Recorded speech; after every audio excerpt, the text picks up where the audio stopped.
So this essay was inspired by two recent Substack posts from two of my regular reads.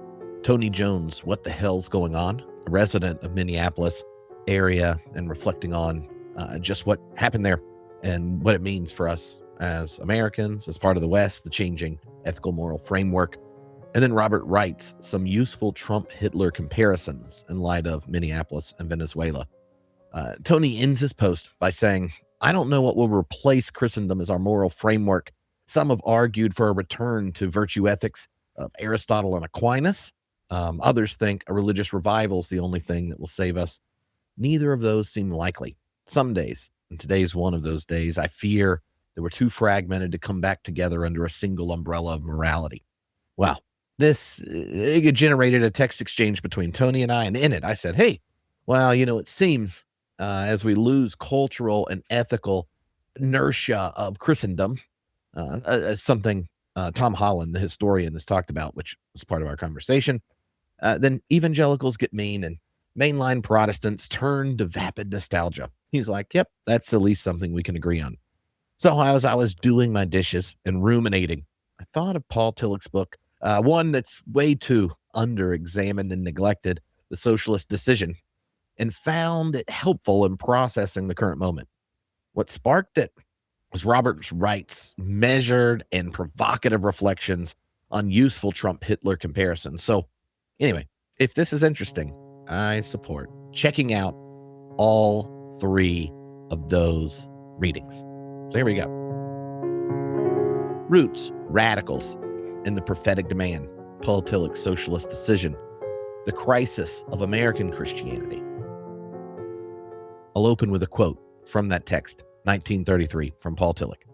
"If we fail to unite the power of origin with the demand of justice, the demonic forces of political romanticism will win, leading to barbarism." Now, if that doesn't make obvious sense, then you haven't read The Socialist Decision yet, but hopefully it will in just a few minutes. Introduction, a voice from the abyss. In the winter of 1933, as Adolf Hitler consolidated power in Germany, a 46-year-old theologian named Paul Tillich published a book that would cost him his university position and force him into exile. The Socialist Decision was Paul Tillich's attempt to understand why Germany, a nation of churches and universities of Bach, it was surrendering itself to barbarism. More than that, it was his attempt to chart an alternative path, one that the German people would not take. Within months of the book's publication, Tillich was dismissed from his professorship at the University of Frankfurt.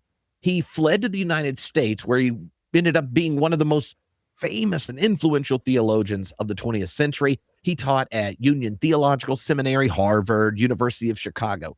But the Socialist Decision remained untranslated and unread for the English-speaking world for decades. It was considered a period piece, a relic of Weimar Republic politics, interesting to historians, but not to contemporary readers. I thought that until I read it. I believe this judgment is mistaken.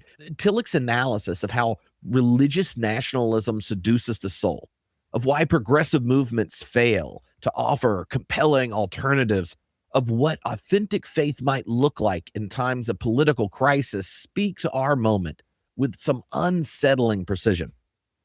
The parallels between the Weimar Republic of Germany and contemporary America are not exact. History never repeats so neatly, but the underlying spiritual dynamics Tillich diagnosed are at work among us. Understanding his framework may help to see our own situation more clearly and respond more faithfully. What I want to do in this audio essay is introduce Tillich's argument for Christians living in what we might call Trump's America. This is an act of translation, not as a partisan intervention, but as a diagnostic and spiritual one. Whether you voted for Trump or against him, whether you consider yourself conservative, progressive, Tillich's analysis illuminates something that the current alignment of Christianity and politics is something we need to understand. Something has gone wrong. Something is demanded from us. The question is whether we can see it clearly enough to respond. So, For Tillich in the Socialist Decision, there are two roots of human existence. He doesn't begin with politics, but anthropology, with a fundamental claim about what human beings are.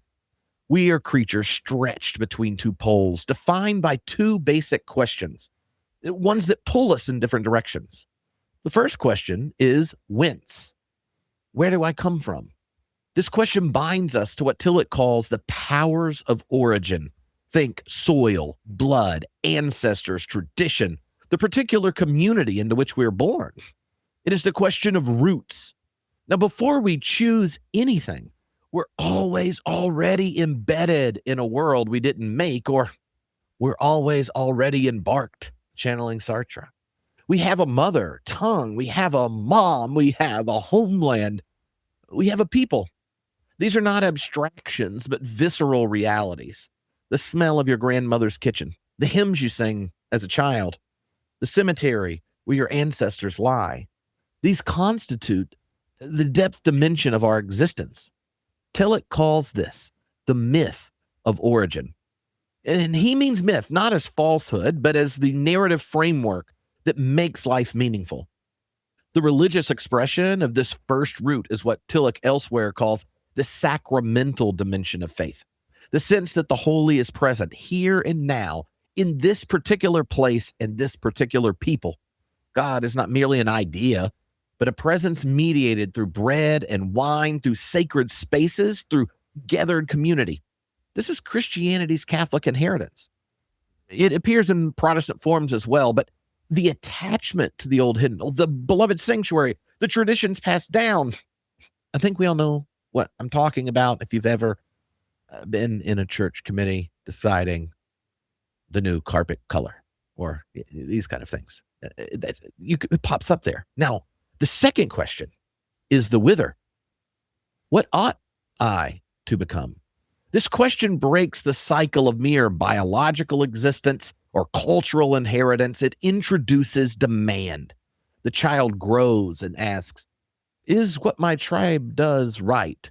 The conscience awakens and perceives that the stranger, the enemy, the one outside my group has a face, and that face makes a claim upon me.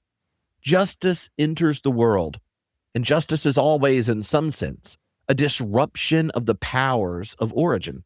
It says, your tribe is not the measure of all things. There is a thou, an other beyond our we.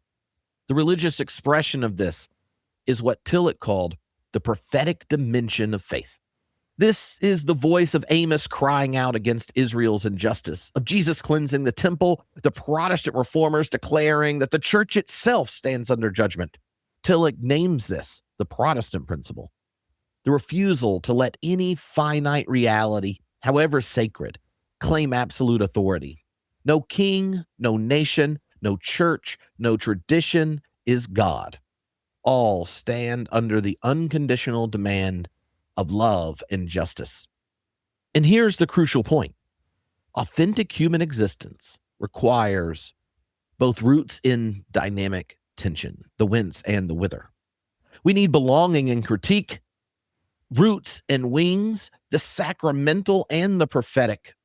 Origin without demand becomes suffocating tribalism, my group, right or wrong. The worship of blood, the worship of soil. Demand, though, without origin becomes rootless, a rootless abstraction, ideals floating in a void, moral pronouncements that cannot move the heart because they're disconnected from any living community. The prophets of Israel held both roots together. They were fiercely attached to their people. How can I give up on you, O Ephraim? God cries through the voice of Hosea. Yet they pronounce judgment on those same people with devastating clarity. Jesus wept over Jerusalem even as he prophesied its own destruction. This is a model of biblical faith, rooted enough to care, free enough to judge. Section 2, how things go wrong. Heteronomy and empty autonomy. If authentic existence holds two roots in tension, pathological existence collapses the tension in one direction or the other. Tillich names these two collapses heteronomy and autonomy. and understanding them is important for diagnosing our present crisis. So, heteronomy, the tyranny of origin. Heteronomy literally means rule by another, a condition in which an external law or authority is imposed on itself, crushing its freedom and reason. In political terms, heteronomy is authoritarianism, the demand that you submit to the leader or party or nation or tradition without question. In religious terms, heteronomy is fundamentalism, the demand that you accept the dictates of Scripture, as interpreted, or church, as interpreted, by those in power without critical engagement. Tillich saw Nazism as heteronomy in its most dangerous form, what he called political romanticism. The Nazis offered a return to the unbroken myth of blood, soil, the German Volk, the ancient gods. They rejected the Enlightenment demand for the universal dignity of humanity, dismissed as a foreign contamination, often blamed on the Jews, and then promised to restore a lost golden age of tribal unity. Against the complexity and anxiety of modernity, they offered a simplicity of submission. What made political romanticism so seductive was that it spoke to real human needs. The powers of origin are not illusions. People genuinely need belonging, identity, rootedness. Weimar Germany was marked by economic chaos, cultural upheaval, and the humiliation of defeat. Many Germans felt unmoored, lost, and anxious. The Nazis provided a powerful counter-narrative. You are not lost. You're the master race. You're not anxious. You're destined for greatness. Submit to the Fuhrer and the Volk, and your life will have meaning again. Tillich calls this demonic. Again, 1933. This requires explanation. So for Tillich, the demonic's not like supernatural evil, dude with pitchfork on shoulders and that kind of thing, but a structure of existence in which a finite reality claims infinite status. The nation, which is real but limited, becomes God. The race, which is an interpretation of a biological category, becomes the bearer of sacred destiny. The church, which is a human institution, becomes the infallible mouthpiece of the divine. The demonic has power. This is what distinguishes it from error. Demonic movements are genuinely creative. They release energies, inspire sacrifices, generate community. Nazi Germany built highways, produced art, gave millions a sense of purpose. This is why demonic movements are so seductive. They deliver real goods, at least for a time, at least for some. But because they lack the prophetic principle of self-criticism, because they've absolutized something finite, they inevitably become destructive. They harness the creative energy, turns the demonic around because, well, it doesn't recognize its own limits. There's no judgment coming from beyond itself. It is its own end. Empty autonomy, the dissolution of origin. If heteronomy is the tyranny of roots, autonomy in its pathological form is the dissolution of roots. Tillich associates this with bourgeois liberalism. Think the Enlightenment project in its more naive expressions. In our contemporary moment, one could think of the populist critiques of neoliberalism from both the left and right. Autonomy, positively understood as the self-governance of reason. It is the great achievement of modernity, freeing thought from superstition, liberating conscience from coerced conformity, establishing dignity of the individual against the crushing weight of tradition. Tillich does not reject autonomy. He affirms it as essential to human maturity. But autonomy becomes pathological when it imagines that reason alone, disconnected from any depth dimension, can sustain human existence. Tillich calls this the bourgeois principle, the treatment of the world as objects to be analyzed and controlled, the reduction of human beings to rational calculators of self-interest, the assumption that tradition, myth, and community are merely superstitions to be outgrown. See, the fatal flaw of bourgeois autonomy is what Tillich calls the belief in harmony. Liberalism assumed that if you freed individuals to pursue their rational self-interest in free markets of goods and ideas and religion, harmony would spontaneously emerge. Remove the old authorities, and enlightened self-interest would create a rational society. Reality refutes this.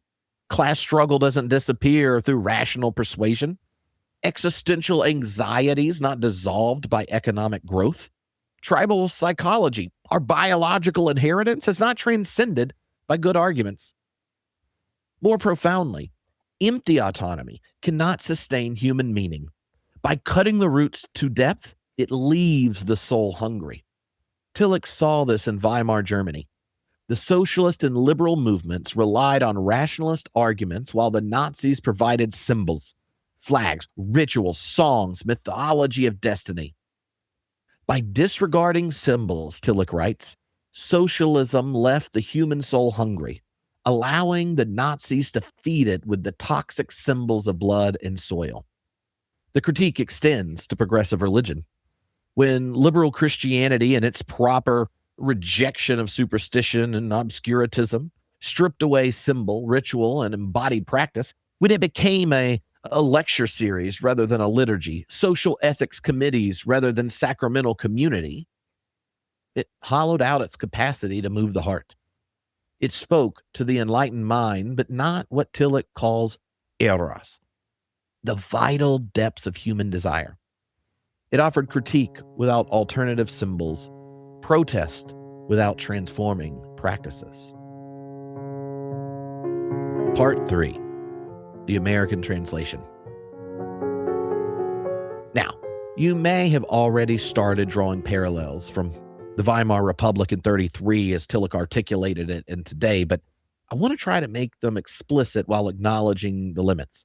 And this is something that I really valued in Robert Wright's post, which is going to be linked in here. So, white Christian nationalism in America functions as a form of political romanticism. Think back to what we just talked about. It offers a return to an imagined golden age, a Christian America that supposedly existed before secularists, immigrants, cultural elites, progressive Christian substacks. It corrupted it all. It absolutizes the nation, treating America as God's chosen instrument. It sacralizes a particular cultural expression of Christianity, a white, evangelical, politically conservative one, and treats deviations from this norm as apostasy. Just think of how many people 15 years ago were at the center of evangelicalism now and have lost jobs, positions, voices, spaces, because they didn't stay pure enough to the MAGA agenda. It provides powerful symbols, rituals of belonging. Think the rally, the prayer breakfast, the flag-draped worship service. And it provides a mythology of destiny. America as a city on a hill. Trump is a divinely appointed leader. Oh, God providentially saved him from assassination. Fight, fight. In Tillich's terms, this is demonic. A finite reality, American national identity, claiming infinite status. Note that demonic does not mean personally evil. Most adherents of Christian nationalism aren't monsters. They're people seeking meaning. They're seeking community and identity in a disorienting world. The movement meets real needs, delivers real goods, a sense of belonging, moral boundaries, explanation of anxiety, hope for significance. And this is precisely why it's dangerous. It has power because it addresses genuine human hungers, but it addresses them in ways that absolutize the tribe and demonize the other. The parallels to 1933 are not exact. America's not Weimar Germany. We have different histories and institutions and cultural resources, but the structure Tillich describes, the seduction of origin without demand, the hunger that empty autonomy cannot fill, operates in both contexts. When 80% of white evangelicals support a leader who mocks the disabled, brags about sexual assault, separates children from their parents, something's gone wrong at a deeper level than policy disagreement. When masked federal agents charge toward cars in Minneapolis screaming profanities, when an administration invades Venezuela and hints that Greenland might be next, the president openly celebrates what Robert Wright called the law of the jungle, a deep respect for might makes right that operates identically on domestic and international fronts. We're watching the demonic in action. A finite political identity has claimed sacred status. The prophetic principle has been abandoned. The positive feedback cycle Tillich warned about is becoming visible. Aggressive state action provokes mass reaction. It then justifies a further crackdown, which provokes further reaction. The danger, as Robert Wright observes, is not that Trump is Hitler, but that he is, quote, has enough in common with Hitler to set in motion a very negative kind of positive feedback cycle, and then happily do what he can to sustain it, making good use at key moments of his contempt for the principles of liberal democracy. But, and this is equally important because, well, I'm not a MAGA Christian at all. Progressive Christianity bears responsibility for part of this vacuum that Christian nationalism fills. When mainline Protestantism became indistinguishable so often in its public performance from the Democratic Party at prayer, when it offered sociological analysis instead of a sacramental encounter, when it treated traditional symbols with embarrassed condensation, it abandoned the religious field. The religious right did not still evangelical Christianity. Progressive Christianity ceded symbolic terrain. And Tillich's critique of socialism here applies. Rationalist progressivism assumed the good arguments would be enough. That's all we need. That exposing the contradictions of conservative religion would liberate people from its grip. It underestimated the depth of human need for belonging, symbol, and sacred meaning. It overestimated the power of critique disconnected from alternative community. And there's another dimension we need to acknowledge. Estrangement drives people toward authoritarian religion. Tillich analyzed the proletarian situation, the condition of workers reduced to objects, alienated from meaningful labor and community. Contemporary America has its own forms of estrangement. Economic displacement, the hollowing out of rural communities, cultural contempt from coastal elites, the collapse of mediating institutions, unions, lodges, churches, These create real suffering. Many who embrace Christian nationalism are not simply bigots. They're people experiencing genuine loss, seeking explanation and hope. Understanding the predicament requires what we might call cognitive empathy. Hat tip to Robert Wright, popularizer of this concept. The disciplined effort to understand others' perspectives without necessarily agreeing with their conclusions. Our tribal instincts push us to attribute the worst possible motives to those we perceive as enemies. If they do something objectable, it's because they're bad people. If we do something objectable, they're extenuating circumstances. This bias operates in all directions. It's not abnormal. It's part of our psychological inheritance as a species. But progressives will caricature conservatives as simply racist and stupid, and conservatives will caricature progressives as simply godless and elitist. Neither helps us understand or persuade. Tillich's framework demands more. It asks us to understand that legitimate needs that demonic movements address, even as we reject the demonic forms. The hunger for roots is real. The need for belonging is not weakness. The desire for sacred meaning is not superstition to be cured by education. Any faithful response must address these needs, not simply denounce those who seek to meet them in destructive ways. The solution, theonomy, and belief-ful realism. This is section 4. Tillich does not simply diagnose, he prescribes. The solution, the oscillation between heteronomy and empty autonomy, is what he calls theonomy. Theonomy literally means God's law, but, I know what you're thinking. Tillich uses it in a very specific sense.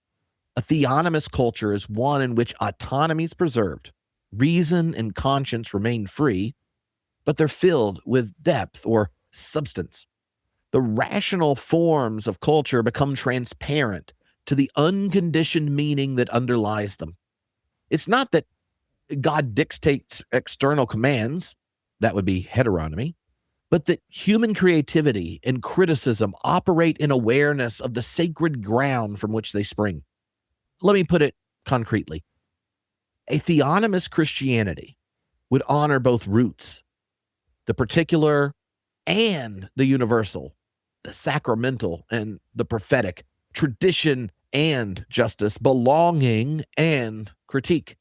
It would celebrate local community, embodied practice, and ancestral wisdom, all while subjecting all of these to the prophetic demand. Does this serve justice?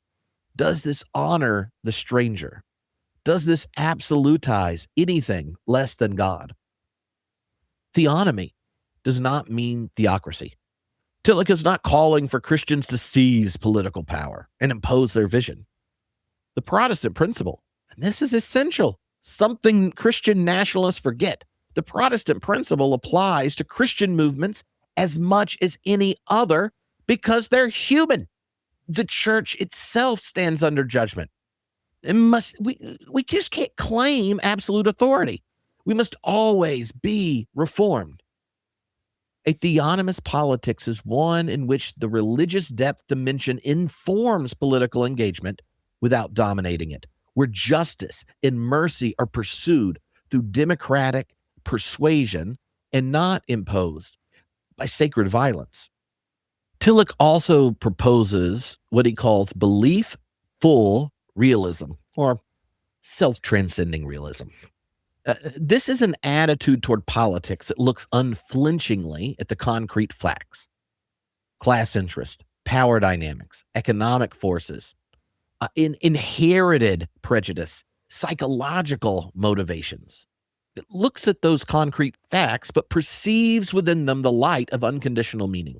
It refuses both cynicism, which sees only power and self-interest, and it refuses idealism, which imagines that good intentions are sufficient without attention to actual structures.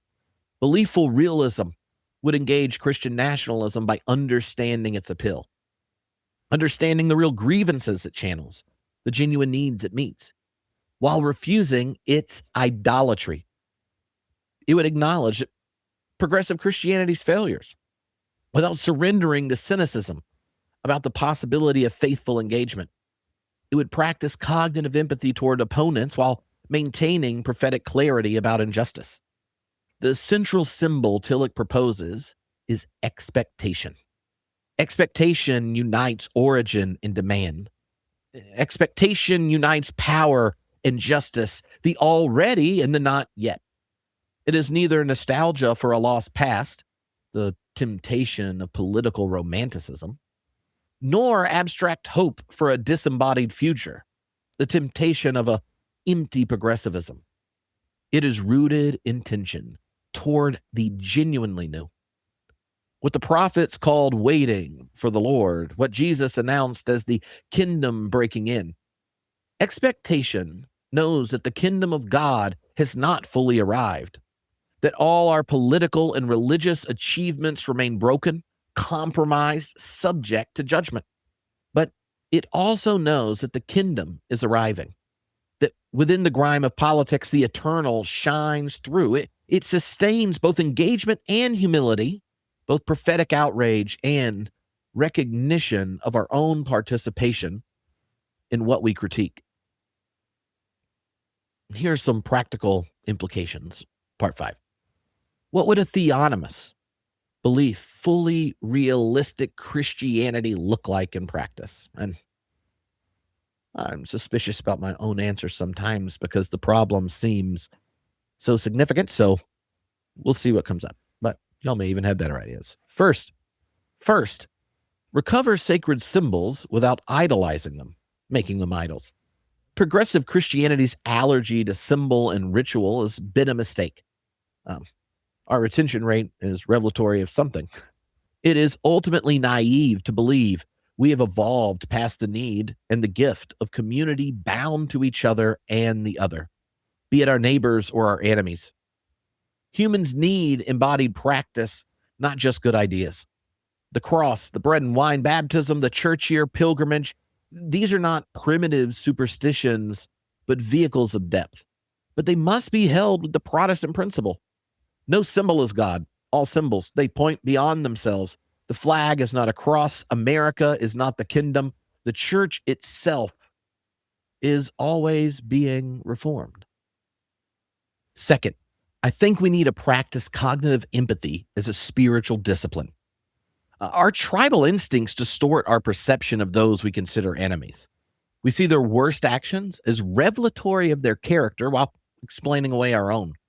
Mindfulness, the practice of observing our reactions without being captured by them, something that is a gift from the contemplative tradition within Christianity. It can create space between the stimulus of the other and our response, allowing us to see more clearly. When you feel righteous rage at those people, can you notice that feeling? Interrogate its sources, consider what might be missing. This does not mean false equivalence. Some positions are genuinely better than others. Paul Tillich wrote the entire book arguing for a kind of religious socialism is the solution needed for his world. Some actions are genuinely evil. He was calling out the demonic coming out of Nazi Germany right there in 1933. Cognitive empathy is not agreement, but understanding why people believe what they believe. Understanding the path by which they arrived at conclusions we reject is both strategically useful because you cannot persuade people you don't understand, and spiritually commanded. Love your enemies and refuse to bear false witness. All of that requires, at a minimum, seeing them as human beings with comprehensible motivations. Third, we have to address material conditions, not just beliefs. Tillich understood that ideas do not float free of social conditions. The appeal of authoritarian religion is connected to economic displacement, status anxiety, and the collapse of community. You cannot simply argue people out of Christian nationalism. Or, man, social media would be the greatest gift the Holy Spirit's ever received. You must build alternative communities, ones that meet the same needs for belonging and meeting. You must address the material suffering that makes people susceptible to demonic solutions. This is what game theorists call non-zero sum thinking, seeking arrangements where all parties benefit rather than assuming that someone has to lose for someone else to win. Much political discourse frames every issue as zero sum. If they gain, we lose. But many of our most pressing problems, climate change, public health, economic security, the advent of AI, they require cooperative solutions. Building coalitions around shared material interests can sometimes transcend tribal divisions that arguments about values cannot bridge. Fourth, maintain prophetic witness without self-righteousness. The prophetic principle cuts both ways. Yes, we must name idolatry when we see it. We must refuse to let our nation or race or political party claim sacred status. But we must also recognize our own complicity. Progressive Christianity has its own idolatries, its own self-righteousness, its own tribal satisfaction, its own tendency to absolutize penultimate goods. The prophet, who does not recognize their own standing under judgment, becomes another form of the demonic. Jesus offers a model here. He pronounced devastating judgment on the religious establishment of his day, right? whitewashed tomb, you brood of vipers. Yet he also wept over Jerusalem. He loved the tradition he criticized, and he was rooted enough to care, free enough to judge, humble enough to suffer with those who would not hear him. So the decision before us, this is the conclusion, what Tillich calls the Kairos moment. Tillich wrote the Socialist Decision in what he called a Kairos moment, a time pregnant with meaning, demanding a specific decision. The ordinary flow of chronological time, chronos, is interrupted by a crisis that reveals what is hidden and demands a response. Now, such moments don't last forever. The window opens and closes. Germany's Kairos in 1933 resulted in catastrophe. The decision for socialism, what Tillich meant the decision for a political order that honored both roots and united power and justice, created theonomous community. That moment wasn't seized. That decision was not made.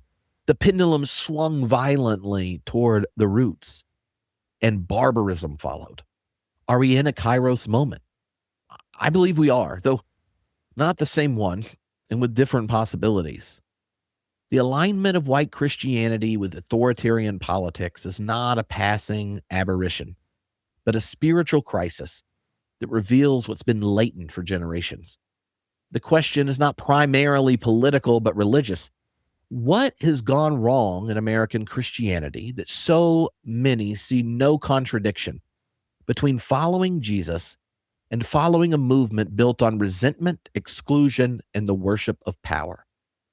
Tillich's analysis suggests that the answer lies deeper than bad theology or political manipulation, though both are present. It lies in the fundamental human tension between origin and demand, and in the failure of progressive Christianity to hold both roots in creative tension. Authoritarian religion offers roots without justice. Progressive religion too often offers justice without roots. Neither is sustainable. Neither is faithful. The way forward is theonomy, a Christianity that's rooted in scripture, tradition, sacrament, particular community, and yet, because all these roots point beyond themselves to the God who cannot be captured by any finite form, a Christianity that loves the local while recognizing the universal, that celebrates belonging while welcoming the stranger, that holds tradition in one hand and the demand of justice in the other. This is not an easy synthesis. It requires living in tension rather than collapsing into one pole or the other. It requires a spiritual discipline of holding opposites together, already and not yet, the particular and the universal, roots and wings. You see, it requires what Tillich calls courage. The courage to be despite the threat of non-being. The courage to affirm meaning in spite of the forces of meaninglessness. But this is precisely what the Christian faith offers. The power to live in creative tension. A tension sustained by a God who became particular. A Jewish peasant in the first century. For the sake of the universal, the redemption of all creation. See, the incarnation itself is the model of theonomy. The infinite entering the finite without ceasing to be infinite, the universal taking particular form while remaining open to it all.